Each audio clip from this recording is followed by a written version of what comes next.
All right, guys, back with our weekly nutrition video. This week we're past protein and carbs, and we're moving on to dietary fats. So this would be fats that we are eating in our food, not body fat. So oftentimes that name gets a little confusing for people, but fat is not inherently evil. It does not make us store body fat. It's just another source of energy like protein and carbohydrates are. It happens to be the most dense. So 1 gram of protein is 4 calories. 1 gram of carbohydrates is 4 calories.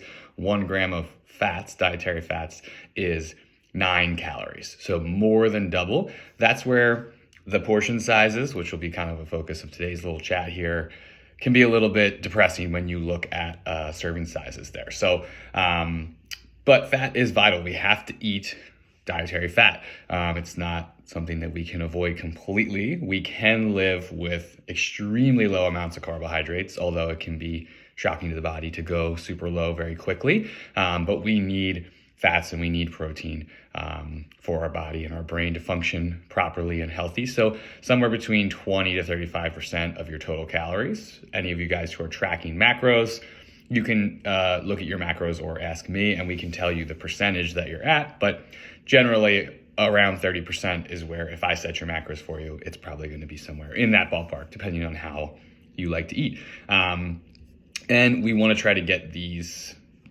calories from healthy fats, things like the yolk of an egg.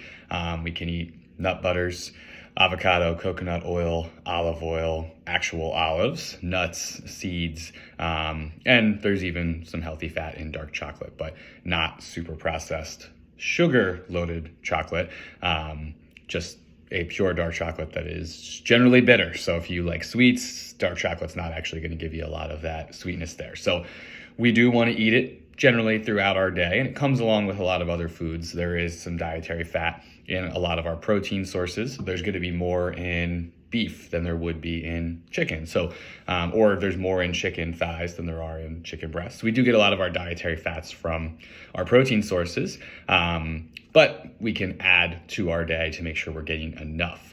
So this is the sad part. When we talked about how much protein we should eat, if we've ever discussed hand measuring with you, when you're eating protein, you measure out your palm, and it might be 1 palm size. If this was like a chicken breast, this is the size that we would want to see. For ladies, maybe 1 palm per meal. Guys, it might be 2 palms per meal, or we might have you on a higher protein, and ladies, maybe you're eating 2, guys, maybe you're eating 3 per meal. And then we talked about carbohydrates, 1 little cupped handful. Vegetables tend to be, heaping handfuls. And then fat serving size is your thumb. So unlike a palm, just the size of your thumb. So imagine a little tiny puddle of olive oil, a tiny pile of actual almonds. So that's a serving of fats. So that is what it can be a little bit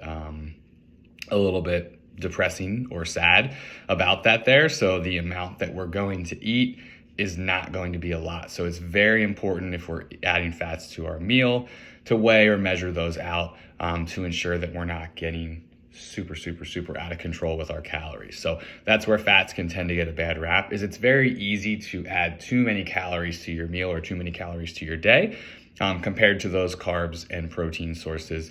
But they are vital. We do need them, and they are good for our health. So hope this helped you guys. If you have any questions, let me know.